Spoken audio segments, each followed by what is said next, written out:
This is a final boarding call for Hawaiian Airlines Flight 705 with non-stop service to Los Angeles.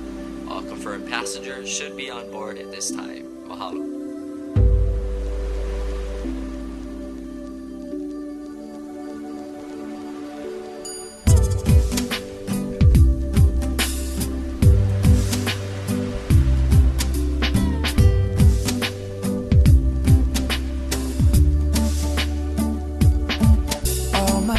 Are packed, I'm ready to go. I'm standing here outside your door. I hate to wake you up to say goodbye. So kiss me and smile for me. Tell me that you'll wait for me.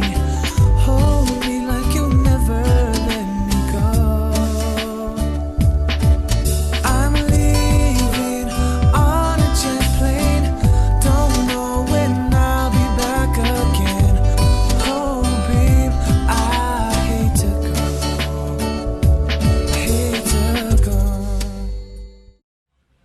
This is actually a song about being away from home and keeping a connection to where you're from, even though it's not always that easy to do it.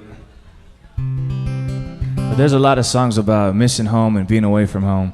But sometimes it's good to be away, which makes it kind of great. It's not just I miss it and I want to go back. It's like I miss it, but kind of don't want to go back for some reasons. So there's a song about that called One Foot on Sand.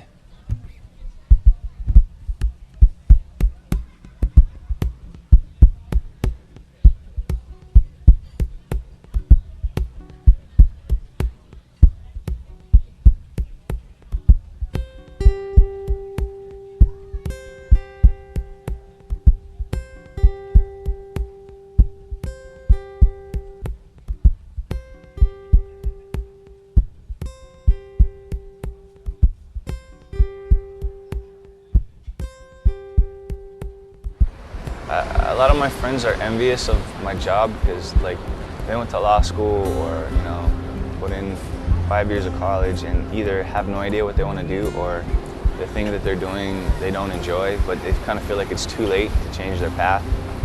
You know, I've always wanted to do music outside of Hawaii. That was my first goal, really. And then as I entered high school and stuff like that, I decided that I would start doing island music kind of first as a stepping stone.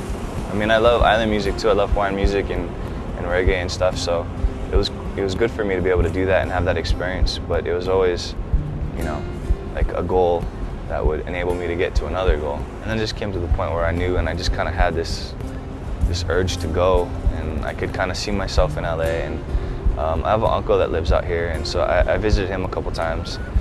And that's actually when I felt like my most homesick was when I came out here for a month before I moved.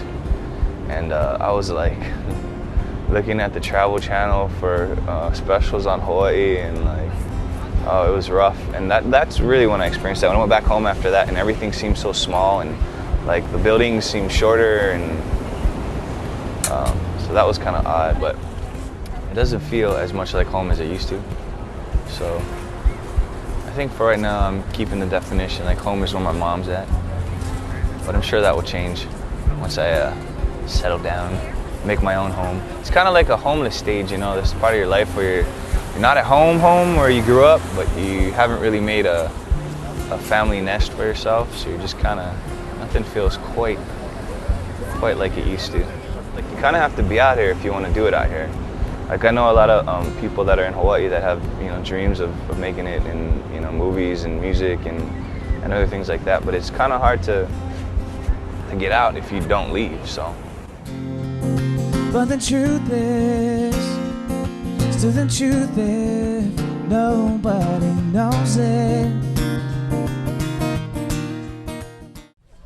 Growing up in Hawaii and listening to that and playing that music and reggae definitely have an influence, you know, unconsciously or consciously. And now I'm doing a little more songwriter and I like singer-songwriter stuff, and I like soul music, so I try and mix those a little bit together.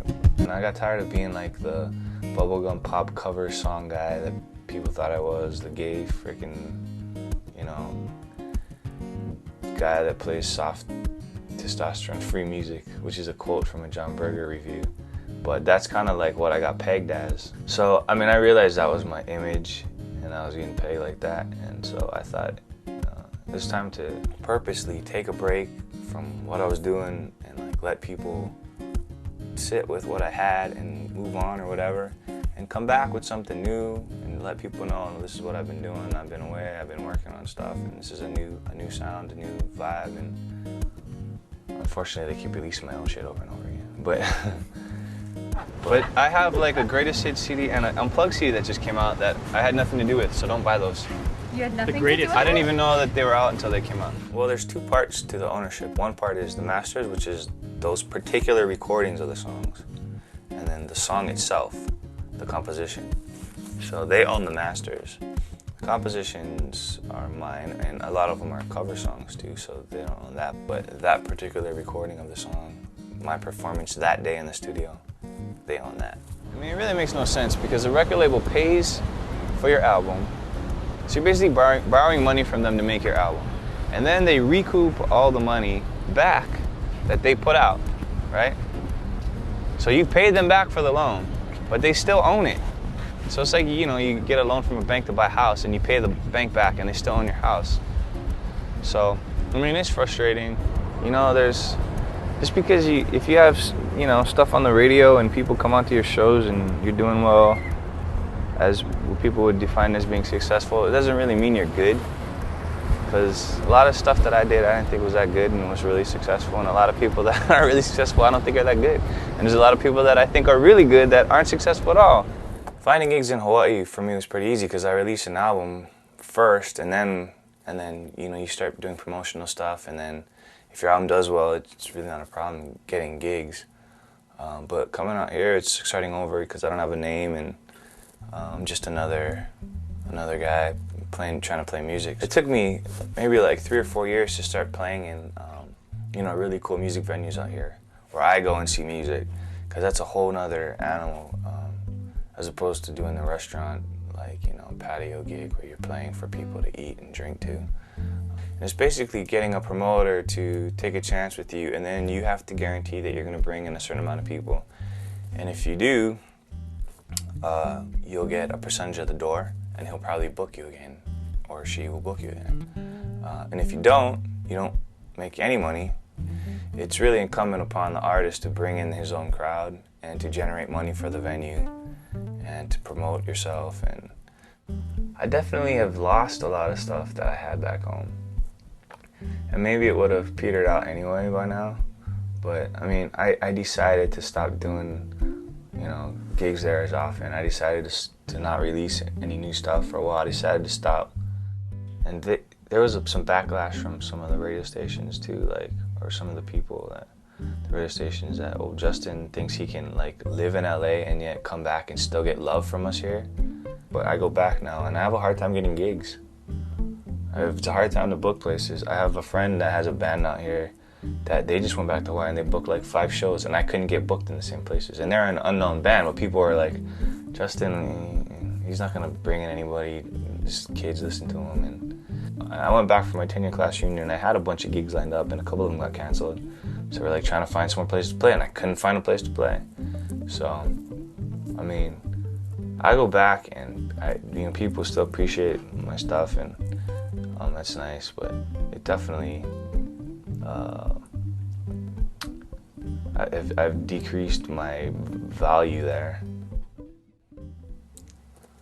The money struggle sucks, man. That's tiring, and I just like it not to be a factor in my life. And I think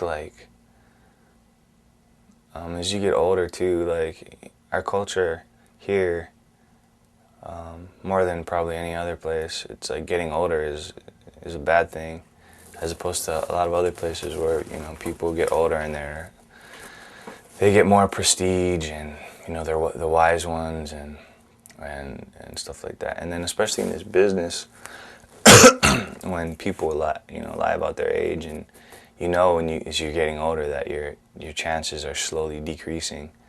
So I think that can be kind of depressing. My income is 100% from music, but I've just kind of pieced it together. You have to be kind of versatile, or at least I've had to be. Performing, and I gig a lot.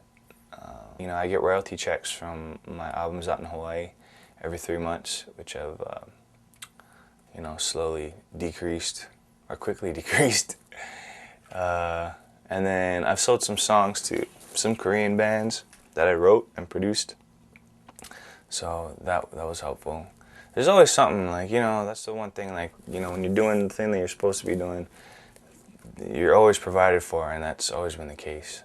The worst case scenario is I'm playing the same shit I'm doing now in 10 years, which is a pretty crappy scenario. But I always believe, I mean, the thing is that I find interesting is when I was younger and I was a lot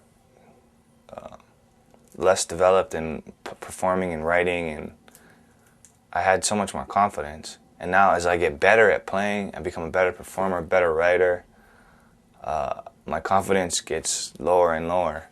So it is kind of odd how that works. Because, I mean, when I was younger, I totally believed, you know, no matter what. Like, I always believed that I was going to, you know, do all these things. And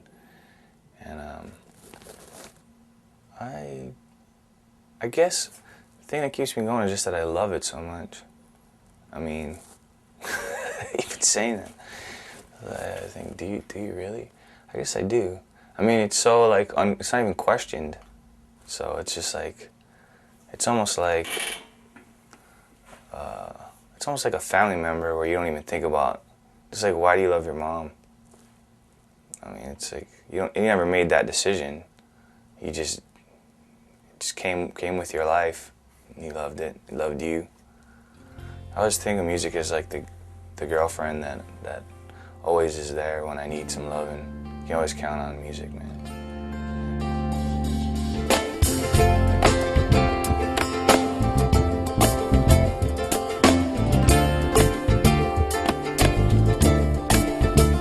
Holidays bring me home. My appreciation has grown. Warmer water, smaller bond, but some things here circle long.